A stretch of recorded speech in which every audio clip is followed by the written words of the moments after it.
Donc je vais commencer par me présenter, même si il y a la petite photo et le label. Donc je suis Rémi, ça fait 9 ans que je suis chez OVH. J'ai commencé par faire de la technique pure. Donc là je vais essayer de ne pas utiliser trop de gros mots dans la présentation. Si besoin est, on pourra échanger après, mais ça devrait se passer à peu près sans souci. Je suis technical évangéliste, donc une partie de mes fonctions sont de faire des présentations, des conférences ou des ateliers avec des prospects ou des clients. Donc c'est dans ce cadre-là que je vais venir un petit peu vous parler de ce qu'on peut faire avec de l'hybrid cloud. Qu'est-ce qu'il y a dedans? Des briques qui peuvent être intéressantes à utiliser dans ce contexte-là. Et puis après, je passerai la main pour un petit overview de ce qu'on peut faire dans le monde réel avec une application concrète sur une application basée sur du cloud hybride. Donc un tout petit rappel sur ce qui peut être intéressant à connaître d'OVH. Donc on est présent sur plusieurs gammes de produits différents. Donc ça va du serveur dédié, cloud privé, cloud public, une grande partie de briques réseau et de sécurité. Mais on est surtout là où on pense que la disponibilité c'est quelque chose d'important. Et la rapidité à laquelle on est en capacité de vous délivrer un produit, une solution ou une technologie. Donc on essaie de tourner autour de 3 axes. Ça va être de faire du multilocal, donc être présent dans énormément de pays. Donc ça on le verra après dans les cartes que je vais vous montrer. Pour voir un peu les localisations, ça peut être intéressant sur des projets différents. De se dire, bah voilà, je vais essayer d'adresser un marché français à travers mon appli ou mon business. Je veux être en France. Par contre, je veux dupliquer la même chose en Allemagne ou en UK. Parce que j'ai aussi des clients là-bas et je souhaite m'étendre. Est-ce que OVH peut m'accompagner? Oui, parce qu'on a des data centers dans ces pays-là aussi. Donc ça fait partie des problématiques sur lesquelles on travaille énormément, le déploiement de nos data centers. La rapidité de livraison, surtout quand on est dans le domaine du cloud, on peut plus se permettre d'attendre 3 jours pour avoir quelque chose. On est dans l'instantanéité, donc il faut avoir une capacité à délivrer rapidement. Donc on s'organise en interne pour pouvoir faire ça. Par exemple, on a nos propres chaînes de production de serveurs. On en produit physiquement entre 3 et 6 000 par semaine en termes de capacité maximum. Donc, c'est ce qui nous permet d'avoir produit, il y a quelques mois, le 1 000e serveur, par exemple. C'est assez impressionnant et c'est ce qui nous permet d'être placé parmi les gros. Et un dernier point, et là c'est surtout ce qui peut être important dans le cadre, quand on essaye de faire de l'hybride, ça va être tout ce qui va toucher à la connexion, littéralement soft. Donc tous les points d'API qu'on va pouvoir ouvrir sur les applications, les technologies qu'on va avoir chez OVH. Donc soit on va être basé sur des technologies open source, dans ces cas-là, c'est facile. Et par exemple sur d'autres produits, quand on est sur du VMware, là on n'est pas sur de l'open source, mais on est sur un standard de marché, et on va également ouvrir l'API. Donc ce qui va permettre de pouvoir continuer à utiliser tous les tools, soft et orchestrateurs qui peuvent exister sur le marché pour faire cohabiter les différentes technologies ensemble.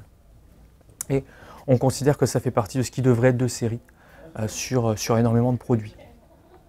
Donc je vais commencer par la première brique technologique. Donc c'est ce qu'on appelle chez nous un private cloud. Il y a un autre mot que je vais expliquer après dans la façon dont on peut l'utiliser. C'est une brique qui est basée sur VMware, avec laquelle on travaille depuis quasiment 10 ans maintenant. Et je disais que j'allais mettre des petites cartes pour montrer un petit peu où ça se situe.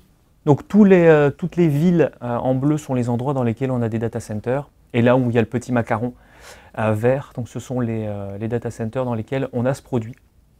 Donc qui sont des clusters VMware qu'on peut vous délivrer assez rapidement pour pouvoir vous lancer directement dans l'activité. Le but est de faciliter l'installation de ce type de plateforme. C'est pas anodin à installer, à maintenir, et c'est pour ça que c'est un produit qui est, d'un point de vue d'infrastructure, managé, pour que vous soyez un utilisateur avec des droits d'admin. On veut vous faciliter la vie au maximum pour l'implémentation et le maintien de la plateforme. Donc on a essayé de déployer ça dans énormément d'endroits, notamment pour pouvoir faire du multilocal, ce que je disais tout à l'heure, et aussi pour adresser différents continents. Les derniers endroits dans lesquels on en a sorti, c'est notamment par exemple sur les États-Unis. Oui. Excusez-moi, pour l'Inde et le Bangladesh, Oui. Vous êtes bientôt présent? Alors, Je ne sais pas si on sera bientôt présent sur la partie Inde et Bangladesh, mais je sais qu'on a énormément, pour avoir été à Singapour, rencontrer des clients, je sais qu'on a pas mal de clients qui passent par nos infrastructures sur Singapour, sur lesquels on n'a pas de private cloud VMware. Ouais. Parce qu'il n'y a pas le câble encore. Je ne sais pas par où ils passent pour aller jusqu'à Singapour par contre. Merci. Pas de souci. Donc voilà, en termes de localisation, c'est comme ça. Et ça peut être intéressant pour pouvoir prévoir, par exemple, des plans de reprise, d'avoir différents sites et de ne pas en avoir uniquement un, mettons en France, sur lequel on propose cette technologie-là. Qu'est-ce qu'il y a à l'intérieur? Alors là, c'est le schéma un peu technique, je vais le simplifier très largement. Vous allez avoir des machines physiques qui vont porter les machines virtuelles, des stockages sur lesquels il va y avoir la data des machines virtuelles qui vont être ici. Ces parties-là vont être maintenues par OVH. Vous n'allez pas avoir à vous soucier de savoir comment remplacer un disque dur, comment le diagnostiquer, est-ce que le CPU est en bon état ou pas, etc. Ça fait partie de ce qu'on fait pour vous. Vous allez pouvoir avoir accès aux consoles d'utilisation et d'administration de VMware. Et à l'intérieur, vous allez débiter les ressources physiques de la plateforme qui vous sont allouées pour créer vos machines virtuelles. Une des différences qu'il peut y avoir avec un public cloud, c'est qu'ici, c'est un produit d'infrastructure. Vous avez à votre disposition un certain nombre de machines physiques, un certain nombre de gigas, de téras, d'espace de stockage et vous les débitez comme vous le voulez. Il n'y a pas de gabarit qu'on a prévu pour vous. Vous pouvez les faire tels que vous le souhaitez. Si par exemple, dans votre cas d'utilisation, avoir une machine virtuelle avec un vCPU et 64 Go de RAM, ça fait sens, vous pouvez le faire. Je ne sais pas s'il y a vraiment un use case pour ça, mais vous pourriez le faire. Ça permet d'être beaucoup plus flexible en termes de taille de machines virtuelles et d'utilisation. Donc du coup, vous débitez la plateforme comme un gâteau en nombre de machines virtuelles. Et puis après, vous êtes connecté directement sur le réseau public si vous le souhaitez. Et pour certains, on est en capacité de faire des connexions fibrées avec des data centers, etc. pour pouvoir échanger. C'est intéressant pour des gens qui ont déjà un historique sur ce type de technologie et qui souhaitent migrer chez nous. La plupart du temps, on va utiliser ce type de produit VMware pour 4 fonctionnalités majeures. La première, ça va être la haute disponibilité. Il y a un mécanisme de base à l'intérieur qui, ça existe dans la plupart des technologies de virtualisation maintenant, si une machine physique tombe, toutes les machines virtuelles qui étaient portées par cette machine physique vont être redémarrées sur un autre host. C'est un mécanisme qui va prendre quelques minutes, le temps de détection, le temps de redémarrage, etc. Et ça vous permet d'avoir une petite reprise en cas de défaillance d'un host physique. C'est une des premières fonctionnalités les plus utiles. Et lorsque ça arrive, OVH, on se dit, finalement, vous payez pour une machine qui a rencontré un dysfonctionnement. Nous, on vous relivre une machine de remplacement sous 15 minutes pour que vous puissiez récupérer le plus rapidement possible la bonne puissance de calcul pour laquelle finalement vous payez. Une deuxième option intéressante, qui s'appelle le vMotion, c'est le fait de pouvoir déplacer à chaud, sans interruption, sans coupure, c'est totalement transparent pour l'application qui tourne à l'intérieur, une machine virtuelle d'une machine physique à une autre. Ça peut être intéressant, par exemple, quand vous souhaitez faire une mise à jour de la plateforme, ajouter des ressources plus grosses, vous ajoutez un serveur physique plus gros à l'intérieur, vous allez déplacer toutes vos machines virtuelles dessus et nous restituer les petits hosts ou ceux qui commencent à dater un petit peu. Ça vous facilite le cycle d'upgrade de la plateforme. Tout se fait à chaud. Une autre fonctionnalité qui est basée sur vMotion, ça va être de la balance automatique de charge. C'est-à-dire, si, lorsque vous avez déployé vos machines virtuelles, vous avez cliqué un petit peu rapidement sur suivant à chaque fois et vous n'avez pas sélectionné les bons hosts pour les mettre aux bons endroits, ça va vous dire, il y a un host qui est un peu plus chargé que les autres, je vais m'en charger, je vais bouger les machines pour toi, pour pas qu'il y ait un engorgement sur une machine physique et puis que d'autres machines physiques finalement ne fassent pas grand-chose tout au long de la journée. Ça peut être bien pratique pour lisser la charge au sein de l'infrastructure. Et une des dernières options, qui s'appelle Fault Tolerance, ça permet de protéger des petites machines virtuelles en cas de coupure. C'est-à-dire que s'il y a un host physique en dessous, un dysfonctionnement, la machine virtuelle, elle va avoir un clone synchrone, une copie, qui va pouvoir être réactivée quasiment instantanément par VMware. C'est transparent. La seule chose qui est perdue, c'est un ping. Donc c'est quasiment invisible pour quelqu'un qui va par exemple utiliser l'application qui va être protégée par Fault Tolerance. Et c'est un des grands avantages. Un des petits inconvénients, c'est que ça marche que pour des petites machines virtuelles avec 4 CPU maximum. Mais ça peut être intéressant pour protéger certaines briques critiques dans une application. Par exemple, dans une vie antérieure, quand je faisais pas mal d'intégration et de design de plateforme, on protégeait comme ça, avec fault tolerance, nos bastions d'accès aux plateformes ou les points d'accès VPN, etc. Ça nous permettait d'être sûr que même en cas de petits dysfonctionnements dans la plateforme, on gardait à 100% nos points d'accès. Donc ça, c'est les 4 fonctionnalités core qui sont intéressantes dans VMware. Mais il y a aussi comment on se sert de la plateforme au quotidien. Alors il y a une interface web dans laquelle on peut faire énormément de choses, mais je pense qu'en 2019, je ne vais pas dire que cliquer c'est devenu obsolète, mais pas loin. On souhaite de plus en plus automatiser des choses, et c'est pour ça que ce type de produit chez OVH, on va appeler ça un SDDC, un Software Defined Data Center. Parce que vous allez pouvoir piloter, grâce à des API, la partie compute, donc créer des instances, les faire évoluer, les détruire. Vous allez être capable, à travers la même API, de faire ça pour le stockage et pour le réseau. Donc finalement, à travers un outil d'orchestration ou vos propres scripts que vous pouvez déployer, vous allez être capable de toucher à toutes les briques qui composent une infrastructure. Le compute, le stockage et le réseau. Donc c'est un des intérêts également de ce type de plateforme, c'est sa capacité à l'automatisation. Et comme là ici on va se reposer sur les API de VMware, il y a énormément de software tierce party qui existent pour pouvoir faire ça et faciliter la vie et la gestion de la plateforme. Alors qu'il soit open source ou propriétaire, il y a énormément de choses possibles. Par exemple pour le monitoring, il y a des sondes qui existent pour ce type de plateforme dans quasiment tous les outils de monitoring open source. Un autre point qui est intéressant et qui est spécifique à cette plateforme chez OVH, c'est la partie certification. On a commencé à la certifier très tôt avec la partie ISO 27001, il y a plusieurs années maintenant, et ça a ouvert la voie à d'autres niveaux de certification, les plus récents qu'on a sur ce type de plateforme. Donc c'est PCI DSS, donc c'est pour le Payment Card Industry. Donc c'est la capacité de pouvoir stocker sur la plateforme des numéros de carte bleue. Donc vous allez pouvoir stocker toutes les informations relatives à une carte, donc qui sont la face avant finalement. Évidemment, le crypto, vous ne pouvez pas le stocker. Mais ça vous permet de pouvoir faire par exemple des paiements en un clic sur des sites en stockant des informations bancaires.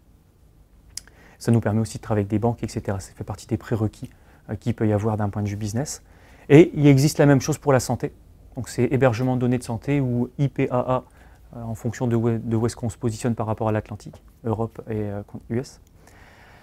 Ça vous permet de stocker des données de santé relatives à des patients nominatives. Donc les deux sont des atouts forts sur ce type de produit. Parce que ça vous permet d'être dans votre propre infrastructure et qui, en fonction de vos besoins, ce n'est pas une obligation, c'est une option, qui vous permet d'avoir un niveau de certification plus élevé en fonction des sujets et des applications que vous pouvez mettre à l'intérieur. En 4 points, s'il fallait retenir les capacités et les choses intéressantes qu'il y a sur ce produit, le SDDC, chez OVH, cette couche VMware, c'est que ça vous permet d'être dans un environnement qui vous est dédié, vous êtes en mode infrastructure, donc vous avez des hosts physiques, vous avez du stockage, du réseau dans lequel vous êtes tout seul, vous êtes entièrement isolé du reste des clients et vous avez la capacité de faire ce que vous voulez à l'intérieur. Vous avez la capacité d'avoir accès à des certifications de haut niveau, donc que ce soit sur la partie processus ISO 27001, le stockage d'informations bancaires avec PCI DSS et d'hébergement de données de santé. Vous avez la possibilité de faire grossir cette plateforme, c'est-à-dire de commander chez OVH à travers une API. Je souhaite avoir des ressources physiques supplémentaires, je veux un host en plus parce que je vais avoir un nouveau projet qui s'ajoute, mais je n'ai pas envie de cliquer dans une interface. Vous avez la possibilité de faire du scale down. Finalement, mon projet il a bien marché, je vais avoir des hosts en plus. Mon proto, finalement, ça ne s'est pas bien déroulé, on supprime les ressources. Donc vous êtes vraiment en capacité de le moduler, et cette modulation, elle peut se faire à l'heure. C'est de la ressource physique à l'heure. Donc ça peut être vraiment très intéressant, notamment dans des phases de prototypage ou de démo, pour pouvoir faire une démo à un client. Et puis, la capacité à entrer dans un mode hybride et à une réversibilité. Comme on est vraiment sur un standard de marché avec VMware, comme disent mes collègues anglo-saxons, ça vous permet de faire un easy come et un easy go. Vous pouvez venir facilement sur site de technologie, ça a été utilisé par énormément de gens. Et si jamais vous souhaitez rapatrier votre infrastructure ailleurs, ça peut être chez un autre client ou chez un autre cloud provider, vous pouvez le faire puisque vous avez accès à toute l'API VMware pour ça. Donc ça, c'était une courte description de ce qu'on peut faire avec la partie infrastructure VMware chez OVH. Toute petite question. Oui. Le fichier de la VMware, Oui. dans le private cloud, il est sur le serveur ou il est sur un... Le fichier de la machine virtuelle se trouve sur un stockage distant Voilà, c'est ça. qui est dans l'infrastructure et il peut être également en stockage, il peut être également en local avec du vSAN pour avoir un maximum de performance. Avec du vSAN. C'est une technologie VMware de stockage local répliqué. Oui, c'est ça, en fait. Donc ça vous permet d'avoir un maximum de performance. Si vous voulez, on pourra échanger sur les différents modes de stockage après, il n'y a pas de souci. Non, mais si je voulais savoir si c'était possible de l'avoir en local, je me réponds. C'est fortement possible. Merci. Donc je vais faire à peu près la même chose sur la partie public cloud. Je vais recommencer par une petite carte du monde. Là, il y a un peu plus de localisation. J'aurais dû mettre les États-Unis sur la carte parce que ça va bientôt sortir. Mais on est présent dans quasiment tous les data centers sur ce produit et également sur la zone APAC, donc Singapour et Sydney. Ça peut être intéressant pour avoir. C'est un produit sur lequel, à part les serveurs dédiés, on est capable d'être présent sur 3 continents différents, que ce soit continent américain, Europe ou Asie. Et puis l'intérêt, c'est que vous allez avoir différentes zones, etc., dans lesquelles vous allez prendre les produits. Ça va être relativement similaire à ce qu'on peut retrouver chez différents cloud providers en termes de concept. Il y a 2 choses à voir dans la partie public cloud. Il va y avoir l'instance, la machine virtuelle, le compute, et puis le stockage. La technologie globalement est la même, on repose sur de l'OpenStack. Pour la partie instance, vous allez être capable soit de faire ça dans nos interfaces, soit de vous plugger dans les API OpenStack pour pouvoir démarrer, créer vos nouvelles instances avec les gabarits que vous souhaitez. Il y a différents modèles qui existent chez OVH. On en a un qui est là pour des utilisations génériques avec un ratio RAM et CPU relativement équilibré. On a 2 autres possibilités sur lesquelles le ratio est légèrement déséquilibré pour avoir un avantage en fonction de ce que vous allez faire tourner à l'intérieur. Certains vont avoir beaucoup plus de RAM que de processeurs et pour d'autres, ils vont avoir une fréquence de CPU beaucoup plus élevée. Dans les 2 cas, ça peut être intéressant, par exemple, si vous allez avoir de grosses bases de données qui vont faire de l'in-memory, ils vous font beaucoup de RAM. Donc il y a un modèle qui est spécifique pour ça. D'autres, ça va être par exemple pour faire du batch processing. Vous allez avoir des calculs qui vont être extrêmement gourmands. Vous allez avoir envie d'avoir beaucoup de corps avec une fréquence très élevée pour aller exécuter ça le plus rapidement possible et avoir le résultat le plus rapidement possible. Donc vous allez plutôt intéresser par du C2. On a des instances dans lesquelles il y a du GPU aussi, qui sont utilisés par des clients pour faire du rendering, de la modélisation 3D, etc. Et puis des instances qu'on peut utiliser. Moi j'utilise celle-là par exemple quand je fais des prototypes ou quand je veux faire une petite démo, parce que les sandbox sont très peu chers. Et par contre sur celle-là, on va avoir un niveau de garantie et de performance un peu plus faible, mais le prix est assez attractif. Ça permet de monter une petite démo pour le prix d'un café. C'est assez intéressant. Comme vous avez accès aux API brutes d'OpenStack, vous êtes capable d'utiliser des orchestrateurs et des choses d'automatisation. Notamment, on a pas mal de clients qui utilisent du Terraform. On a un driver pour pouvoir discuter avec Terraform. Donc ça va vous permettre de dérouler des scénarios de construction d'infrastructures et de pouvoir, par exemple, dupliquer votre infrastructure, le nombre de machines virtuelles, etc. et de faire des petits paquets à chaque fois, par exemple par client, par application ou pour le dev, la pré-prod et la prod, et de le délivrer automatiquement à chaque fois. Donc ça, c'est pour la partie instance. Et il existe la même chose pour la partie stockage. Là, ici, on va être sur du stockage en mode objet. Donc ça va être un composant d'OpenStack qui va proposer la même chose. Donc là, ici, il s'appelle Swift. L'intérêt de pouvoir faire ça, c'est que vous allez stocker en mode objet, répliquer 3 fois des types de containers différents sur lesquels soit ça va être avec un accès public. On a par exemple des clients qui utilisent ça pour stocker du contenu qui peut être récupérable depuis n'importe qui, pour faciliter un téléchargement par exemple, ou qui va être privé. Je fais mes sauvegardes personnelles de mes 400 gigas familiales sur ça dans un container privé. Comme ça, je le paie au giga. Ça fait partie des avantages du stockage en mode cloud public. C'est que vous allez avoir un paiement qui va être au volume stocké. Donc c'est intéressant, il n'y a pas d'effet d'escalier, c'est vraiment un pay as you go. Sur ce type de technologie, on a commencé relativement tôt en 2012, on a fait partie des premiers gros clusters Swift de stockage. On a commencé avec ça et ça nous a permis d'acquérir énormément d'expertise sur cette technologie. C'était assez vert en 2011-2012 et ça commence à dater maintenant, mais c'est ce qui nous a permis 2 ans plus tard de démarrer sur la partie compute, de démarrer avec les instances et de renouveler un peu toute la gamme de machines virtuelles unitaires qu'on proposait à nos clients. On est parti vraiment sur un socle technique totalement différent et ça nous a ouvert énormément de possibilités qu'on a pu proposer derrière à nos clients. Ça, c'était 2014-2015. 2016-2017, le but, ça a été d'apporter des fonctionnalités supplémentaires et de sécuriser la base en termes de fonctionnalités, de techniques, de rajouter des volumes SSD, du GPU, des instances avec plus de CPU. Et la future roadmap, là, on va vraiment être dans l'innovation. Donc, ça va être apporter une orchestration plus facile pour des déploiements, de la base de données as a service. Ça fait partie des demandes de nos clients. De l'autoscaling, être capable de dire si j'ai plus de visiteurs qui viennent sur mon application, démarre des machines virtuelles pour moi. Voilà, ça fait partie des choses sur lesquelles on souhaite se diriger. Actuellement sur ce produit, on est sur une version Newton qui nous permet d'avoir accès à différents composants de la famille OpenStack. Donc il y en a qui sont utilisés pour le compute, le volume, le réseau, le stockage en mode objet. D'autres seront utilisés pour l'autoscaling ou l'orchestration. Vous avez la possibilité d'avoir accès au panneau de contrôle OpenStack de base qui s'appelle Horizon, si vous le souhaitez. On vous laisse accès. Le but n'est pas de vous brider, c'est de vous laisser un maximum de possibilités sur ce type de produit. Et si jamais vous êtes plus familier avec l'environnement OVH, plus que l'environnement OpenStack, on a essayé de reproduire les fonctionnalités de base dans notre panneau de contrôle, dans notre espace client, pour pouvoir vous permettre de démarrer des instances, leur ajouter du stockage, leur ajouter du réseau, les faire grossir, les ajouter, les supprimer, etc. Et après, vous pouvez le faire entièrement avec l'API OpenStack.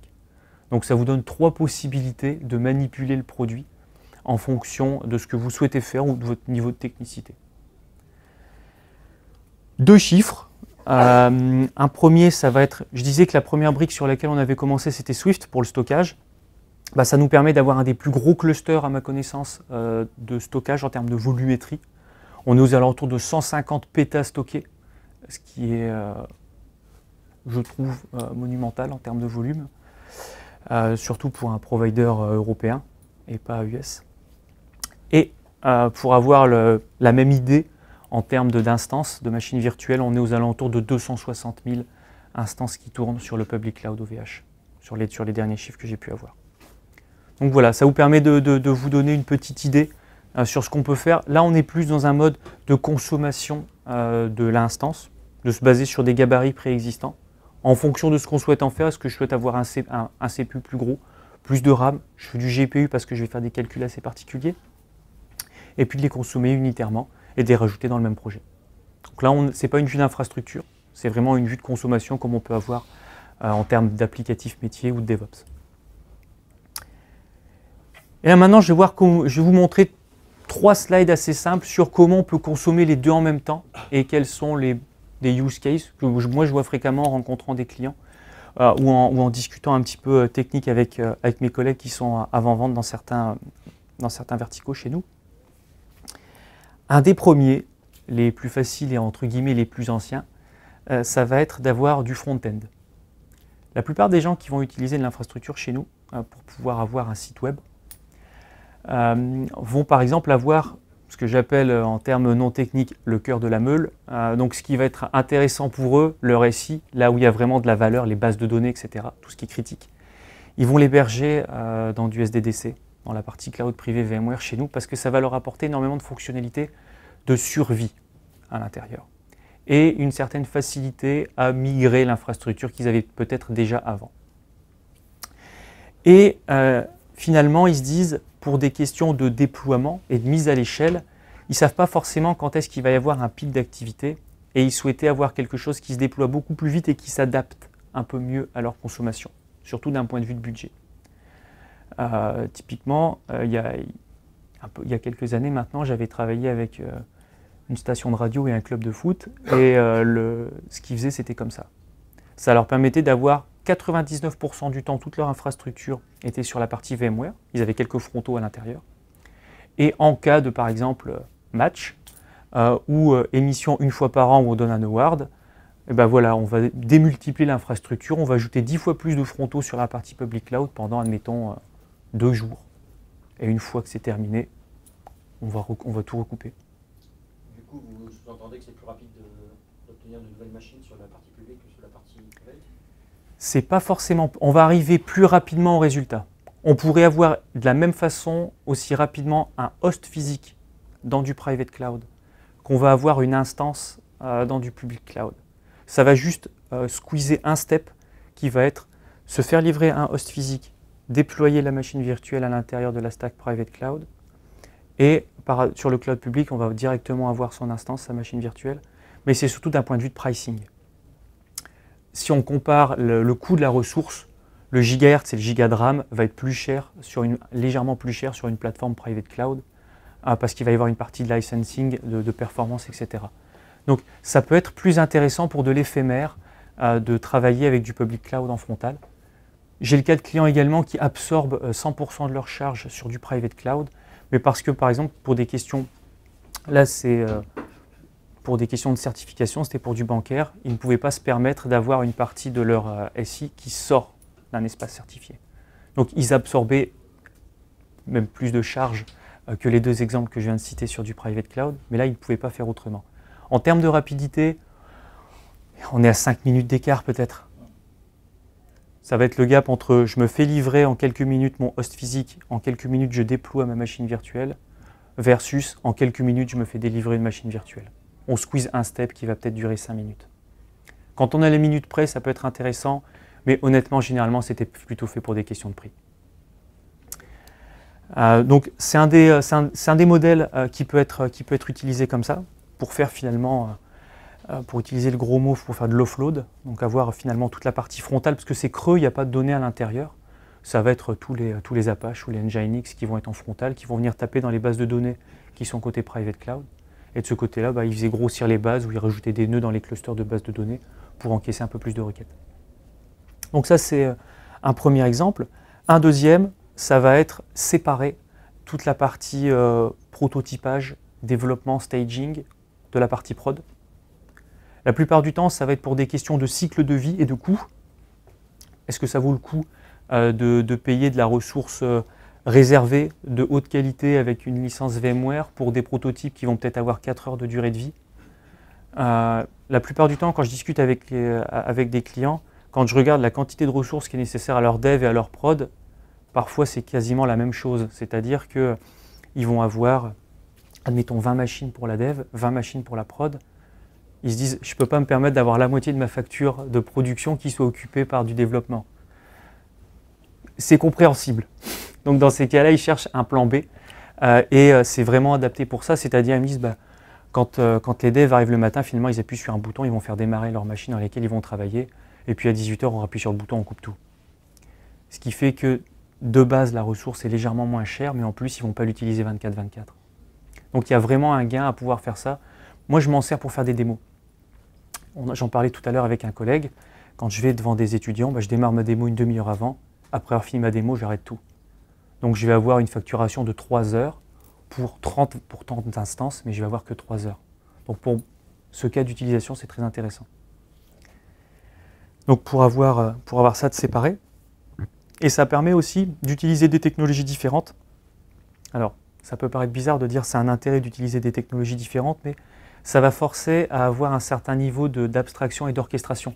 En se disant, il va falloir que la techno que j'utilise pour déployer mon application dans de l'OpenStack marche aussi sur du VMware. Donc essayer de se baser sur des outils agnostiques en termes de technologie, en se disant si ça se trouve dans 2 ans, je vais vouloir utiliser une 3e technologie, où je vais remplacer OpenStack par autre chose, et j'aimerais bien pouvoir continuer à déployer mes applications comme ça. Donc essayer de se baser sur des standards et quelque chose de relativement agnostique, que ça puisse parler avec n'importe quoi, ou que ça parle avec un autre cloud provider par exemple. Donc ça c'est un point intéressant. Et le 3e que je voulais montrer, c'est un peu plus rare, mais ça arrive notamment quand on va vouloir utiliser beaucoup de puissance de calcul, ça va être du batch. Donc ce qu'il y a derrière, ça va être par exemple des gens qui vont avoir une plateforme sur du SDDC VMware chez nous et qui vont utiliser quelques instances de public cloud, par exemple des grosses instances avec beaucoup de CPU ou du GPU, pour faire, admettons, de la modélisation 3D qu'ils vont faire une fois par mois pendant 4 heures. Ils savent que comme ça, ils vont mettre un maximum de ressources pour avoir le résultat le plus rapidement possible et l'exploiter après. Typiquement, on a ça par exemple quand on va travailler avec des équipes marketing qui vont analyser énormément, qui vont brasser énormément de data de ce qui s'est passé le mois dernier par exemple, pour pouvoir prendre des décisions le mois suivant. Ils vont vouloir que le résultat arrive très vite pour pouvoir l'exploiter à un temps T. Donc finalement, toutes les datas vont être stockées de façon éphémère, brassées, et ce qui leur intéresse et ce qui va être stocké sur le long terme, ça va être exclusivement le résultat. C'est du petit big data. Et dans ces cas-là, l'intérêt d'avoir toute cette puissance de calcul sur le long terme, c'est pas très efficace d'un point de vue budget. Autant se dire, voilà, je vais démarrer mes instances quand j'ai besoin de faire mes sessions de calcul, mes gros batchs ou ma modélisation. Et puis dès que j'ai terminé, je l'arrête. Donc voilà, c'était un troisième petit scénario dans lequel ça peut être intéressant de cumuler les deux technologies différentes vu qu'elles ne font pas la même chose. Mais les trois scénarios pourraient très bien se faire uniquement dans OpenStack ou uniquement dans du VMware. Mais c'est juste que coupler les deux, on peut vraiment tirer le meilleur parti des deux technologies. C'est ça qui est vraiment intéressant dans la partie hybrid cloud qu'on voit dans le gros mot qu'on peut rencontrer un petit peu partout. Donc là, ce que je vous ai présenté, c'est une vision du cloud hybride qui pour moi est un mélange de technologies chez un ou plusieurs providers. Pour d'autres, si on devait discuter de ce que peut être du cloud hybride, ça serait entre l'on-premise et puis un cloud provider ou entre deux cloud providers différents, etc. Là, j'ai essayé de montrer une vision de ce que ça peut être sur un mélange de technologies chez le même provider. Pour illustrer ça un petit peu plus dans le concret, oui, si vous avez des questions.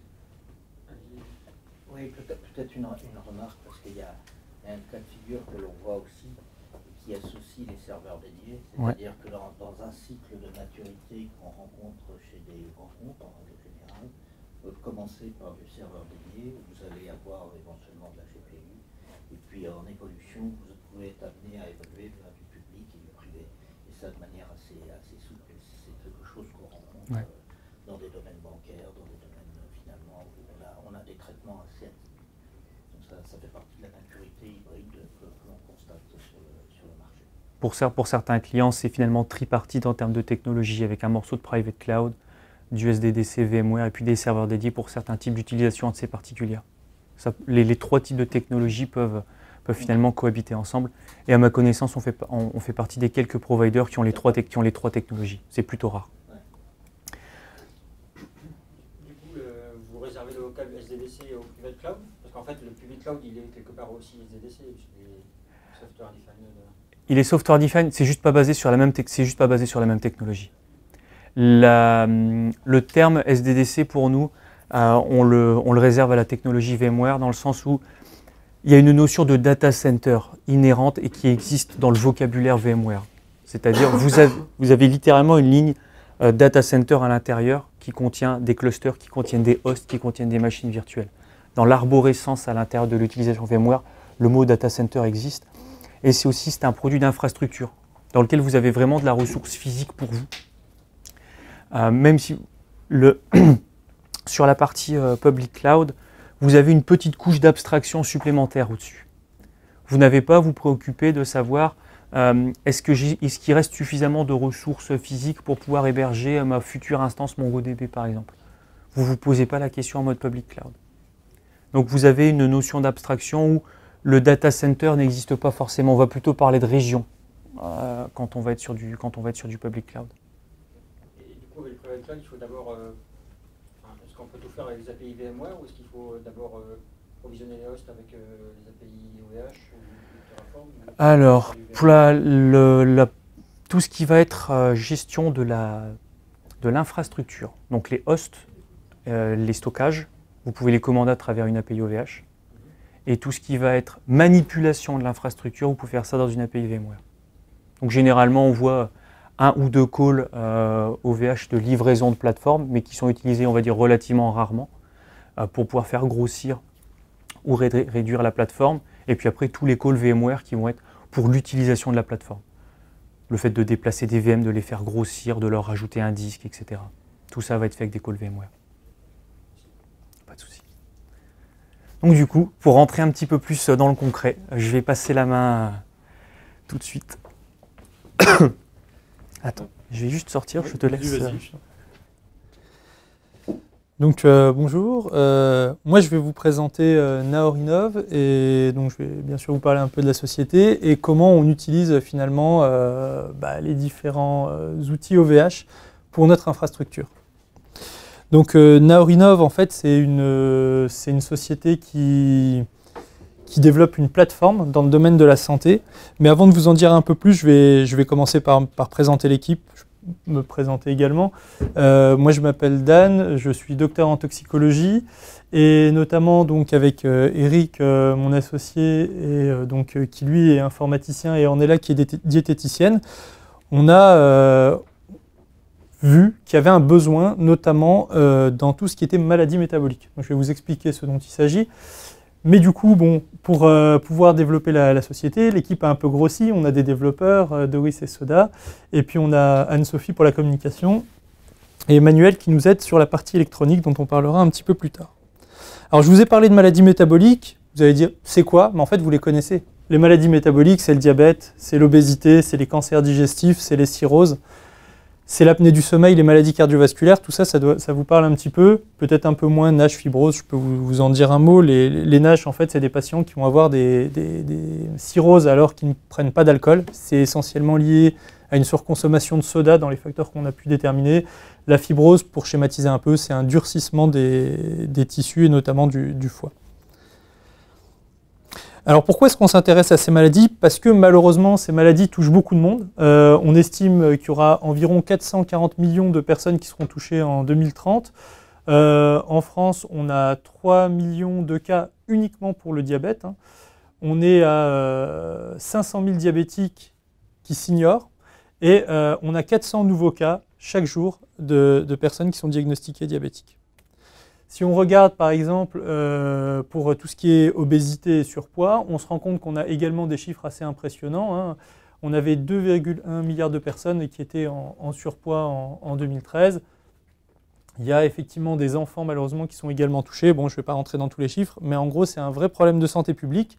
Et donc l'idée c'est effectivement de pouvoir essayer d'apporter ce type de solution à des patients. Alors, quel type de solution on peut apporter? Eh bien, finalement, on peut en trouver parce que finalement, quand on regarde ce qui se passe chez ces patients, le coût du traitement, ce n'est pas finalement ce qui coûte le plus cher. Ce qui coûte le plus cher, c'est que souvent, ces patients ont des contraintes alimentaires et qu'ils ont du mal à les respecter. Et du coup, ça les conduit à avoir des hospitalisations multiples. Et c'est sur cette partie-là qu'on va vouloir agir, essayer de faire en sorte qu'ils puissent être mieux alertés ou mieux prévenir les symptômes qu'ils vont avoir, pour justement éviter les crises et éviter de se retrouver à l'hôpital. Alors comment on fait ça? C'est une plateforme, comme je vous l'ai dit tout à l'heure, qui va être constituée d'une application mobile et d'un objet connecté, qui va offrir des suivis nutritionnels, donc à l'aide de la diététicienne et combiné à de l'intelligence artificielle, et aussi mieux informer les gens par de la vulgarisation scientifique et offrir un suivi métabolique des pathologies. Alors l'application, elle existe déjà, il y en a une version gratuite si elle vous intéresse, elle s'appelle Naor, vous pouvez la télécharger sur Android ou sur iPhone. L'idée déjà de Naor à la base, c'est d'essayer de mieux informer les gens sur les produits qu'ils consomment. Donc du coup, c'est une application qui va permettre aux utilisateurs de rentrer leurs contraintes, s'ils ont des allergies, s'ils ont des contraintes de type ils sont végétariens, s'ils ont des contraintes religieuses, s'ils doivent manger moins gras ou moins sucré, parce qu'ils ont des diabètes ou qu'ils veulent simplement faire attention à leur santé, et bien tout ça, ils vont pouvoir le rentrer dans l'application. Et ensuite, quand ils vont se retrouver au supermarché, ils n'auront plus cette question de est-ce que je peux le manger ou est-ce que je ne peux pas le manger, puisque l'application va répondre à cette question pour eux. Donc comment ça se passe concrètement? On rentre ces contraintes dans l'application. Ensuite, on scanne le code barre du produit, et puis on obtient des informations. Des informations de type nutritionnel, des informations toxicologiques et des informations donc, sur le profil. Sur le profil, c'est assez simple, puisque tout de suite, le bonhomme va pleurer quand ce ne sera pas compatible ou sera plutôt content quand le produit peut être consommé. Au niveau nutritionnel, on va avoir des informations pour savoir si un produit est plutôt gras, est plutôt sucré, plutôt salé, s'il est riche en fibres ou en protéines.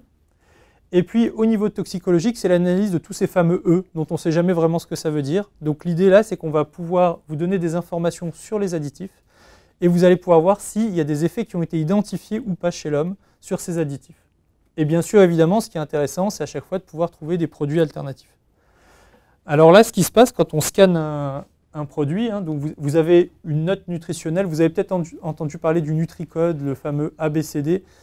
Bon, ça a certains avantages et certains inconvénients aussi, mais bon, pour schématiser, vous allez avoir une note globale qui va ressembler un petit peu à ce NutriCode. Et puis vous allez avoir des informations donc, sur chaque catégorie, puisque finalement on est tous différents. Il y a des gens qui ont besoin de faire attention au sucre, d'autres au gras, d'autres au sel, en fonction de leurs besoins, de leur envie ou de leur pathologie. Et donc du coup, ils auront des informations donc, sur ces différentes catégories pour savoir comment finalement se place le produit qu'ils ont scanné par rapport à des produits équivalents. J'ai scanné une tablette de chocolat. L'idée, si c'est du chocolat noir, c'est de la comparer aux autres chocolats noirs et pas à tout le supermarché. Donc je vois ici par exemple, alors là c'est peut-être pas le cas d'un chocolat, mais que finalement ce produit il est quand même un petit peu plus sucré que la moyenne des produits équivalents. Et ici je vais pouvoir aller chercher des produits alternatifs, moins sucrés ou moins gras. On va voir quelque chose de... Donc voilà ici les produits alternatifs, hein, trois catégories, on ne la voit pas forcément sur cette slide, mais il y aura plusieurs catégories, à chaque fois 5 produits alternatifs proposés, et on a la possibilité de l'analyser directement à partir de cette interface. Au niveau toxicologique, c'est ce que je vous disais tout à l'heure, vous retrouvez tous ces fameux E, avec une petite information, alors ça c'est le nom, mais quand on clique dessus, bientôt il y aura aussi de l'information pour expliquer à quoi cela correspond. Et puis donc une note globale sur le produit, pour la comparer à tous les produits équivalents, et une note pour chaque additif pour savoir quel est l'additif finalement qui pose problème. Alors le détail des notes, c'est savoir s'il y a des effets scientifiquement reconnus chez l'homme, soupçonnés chez l'homme, reconnus chez l'animal ou soupçonnés chez l'animal, le détail étant disponible là. Et puis enfin, donc on a une petite note avec les profils alimentaires, vous pouvez voir tous les profils incompatibles au produit. L'idée c'est que si vous avez quelqu'un qui est invité, qui a une incompatibilité ou qui a des intolérances, vous pouvez le voir finalement assez rapidement sans avoir à changer les paramétrages de votre application. Alors, cette partie-là, elle est assez intéressante, mais aujourd'hui, donc depuis lundi finalement, on la combine à des suivis nutritionnels avec directement notre diététicienne. Donc, l'idée ici, c'est d'avoir un vrai suivi diététique et accessible à tous. Donc, ce suivi diététique, il va permettre notamment de comprendre globalement quels sont les meilleurs produits, comment est-ce qu'on peut manger de manière équilibrée et diversifiée face à son alimentation. Et à ça, on est en train de développer en parallèle un produit qui est issu de travaux de recherche qu'on a menés il y a quelques années avec Eric, qui permet de mesurer le fonctionnement interne. Et finalement, ce dispositif, qui aujourd'hui est utilisé dans des industries pharmaceutiques et des laboratoires de recherche, est assez puissant et permet également de voir quel est l'impact sur le fonctionnement de nos cellules de tout ce que l'on consomme, et notamment des aliments. Donc chez Naor, en fait, on développe un deuxième dispositif qu'aujourd'hui on appelle NaorSense. Il s'agit d'un bracelet connecté qui a plutôt cette tête-là, qui va permettre de suivre plusieurs paramètres. Des paramètres cardiaques, des paramètres métaboliques. L'idée, c'est qu'en mesurant ces paramètres, d'une part, on va mesurer, comme je vous l'ai dit, l'impact de ce que l'on consomme, mais on va pouvoir même aller un petit peu plus loin, c'est-à-dire qu'on va pouvoir prédire des dysfonctionnements avant même que vous ayez des symptômes. Et ça, c'est très intéressant puisque ça va permettre de prédire des pathologies, ça va permettre d'alerter le patient, de lui conseiller d'aller voir son médecin avant même qu'il en ressente des effets. Et soit on va pouvoir éviter la maladie, soit on va pouvoir la traiter de manière très précoce pour éviter des traitements très lourds. Donc comment est-ce que ça va... Alors les images ne sont pas forcément contractuelles, hein, c'est pour la présentation, mais comment ça va se matérialiser globalement? Donc avec votre bracelet, vous aurez un certain nombre de mesures qui vont être prises, un véritable électrocardiogramme comme à l'hôpital, hein, pas seulement de la fréquence cardiaque. On va pouvoir ensuite derrière, bien sûr, en déduire de la fréquence cardiaque et tout un tas de paramètres, et puis donner des recommandations si par exemple on constate la survenue d'un infarctus ou d'arythmie ou tout un tas de pathologies que l'on pourrait déterminer. On a aussi une analyse avec de l'intelligence artificielle, parce qu'aujourd'hui, il faut savoir que quand on va voir un nutritionniste, finalement, on a une première séance, puis on a une seconde séance 3 semaines plus tard, puis une troisième séance 3 semaines plus tard. En général, à la première séance, les gens ont des recommandations, ils repartent de là, la première semaine, c'est bien suivi. La deuxième semaine, il y a 2-3 petits écarts parce qu'on est passé devant la boulangerie.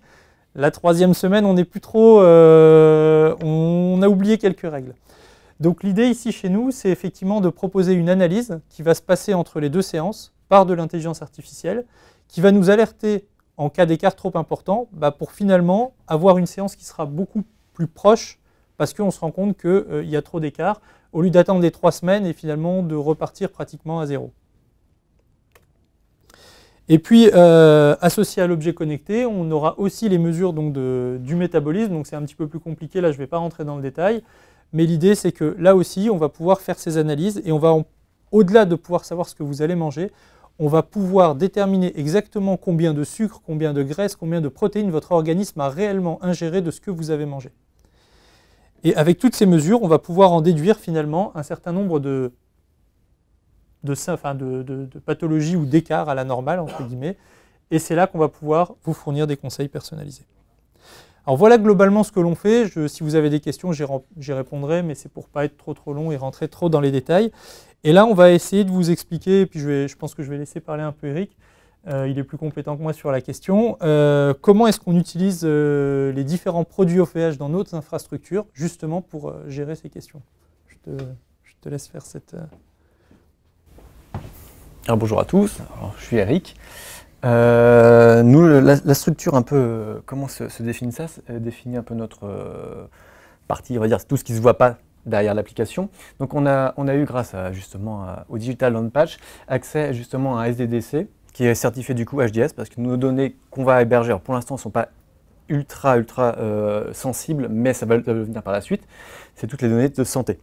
Du coup, on a un serveur effectivement qui est dédié en SDDC, en HDS, reconnu. L'idée, c'est, dedans, on va faire un environnement évidemment de production sur lequel actuellement tourne un système. Donc, nous avons une machine virtuelle qui est réservée, on va dire, uniquement à la donnée. C'est la base de données, là où il y a toutes nos informations clients qui sont stockés là-dessus, donc du coup qui est sécurisé via le HDDS, etc. Là-dessus, en fait, on a mis en place tout ce qui est une API sur une autre VM en fait, qu'on développe, qui permet de faire en fait, le lien avec directement l'application, donc système, une API classique qu'on vient pour récupérer les informations, qui est reliée directement à la base de données. Ensuite, il y a une deuxième partie en fait, qui est réservé effectivement au paiement, parce qu'en fait, comme j'ai vu, on a maintenant le suivi nutritionnel qui est arrivé, donc du coup, il y a une partie paiement qui est faite par un provider externe, en fait. Donc, on ne s'occupe pas de stocker effectivement la donnée bancaire. C'est le provider qui s'en occupe. Nous, on stocke uniquement les données qui sont relatifs à la santé, en fait, des personnes. Ensuite, on a fait une autre interface, en fait, parce que notre diététicienne travaille effectivement à voir effectivement quelles sont les personnes, voir son planning, quelles sont les possibilités ou les indisponibilités de son calendrier. Donc on a fait une interface aussi dans une autre VM, donc elle permet de communiquer directement là-dessus. Et l'idée c'est effectivement, suite à son planning, du coup elle rentre en relation effectivement avec notre client via un système là du coup qu'on a un peu externalisé sur un VPC. Donc c'est un serveur qui sert uniquement à la visioconférence, qui utilise en fait un autre serveur qui est un serveur turn. Donc là c'est une petite structure, le plus bas je crois qu'on peut trouver avec un cœur, etc. qui sert uniquement en fait à la mise en relation entre l'utilisateur et notre diététicienne. Donc c'est vraiment là pour la partie visuelle que vous voyez en orange, on va dire. C'est vraiment pour discuter visuellement avec eux et du coup ils utilisent la technologie du WebRTC. Pour cette partie-là, donc on a un peu externalisé là-dessus. Donc voilà un peu la structure. Et en fait, comme on a encore un petit peu de ressources sur notre système, bon, ça ne consomme pas trop, on a un environnement de développement qui est complètement dépendant du coup de l'environnement de production, qui est, on va dire, un peu la copie exacte, avec beaucoup moins de ressources allouées pour ce système-là. Et ça permet effectivement pour nous de pouvoir développer, on va dire, sereinement, je suis parti un peu trop vite, sereinement notre vraiment version de développement en fait, classique pour nous. Voilà un peu notre schéma en fait, vraiment la sécurité dans le SDDC en HDS et d'autres utilités en fait, entre autres avec la visioconférence qu'on fait sur d'autres serveurs. Donc voilà, donc, je laisse la main après. Donc effectivement, c'est ce qu'on disait tout à l'heure, on combine du SDDC avec des public cloud et on fait aussi donc vraiment l'hybride dans tout ce que tu disais avec l'externalisation aussi à l'extérieur pour la gestion du paiement.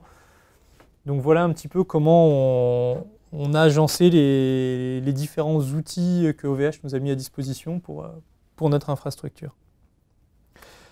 Alors si on revient un petit peu à l'application, donc à terme l'application elle va un petit peu, elle va même pas mal évoluer parce que l'idée c'est vraiment de fournir une plateforme assez compliquée, donc ça va aussi complexifier le schéma de l'infrastructure puisqu'on a aussi des partenaires commerçants qui vendent des produits de meilleure qualité et l'idée ça serait à terme de pouvoir faire en sorte que les gens puissent commander des produits pour le même budget, pour le même temps qu'ils ont à allouer à leur cuisine, mais directement à travers l'application. Donc l'idée c'est manger mieux, mais pour le même temps et le même produit. Et donc ça, c'est ce qu'on proposera prochainement.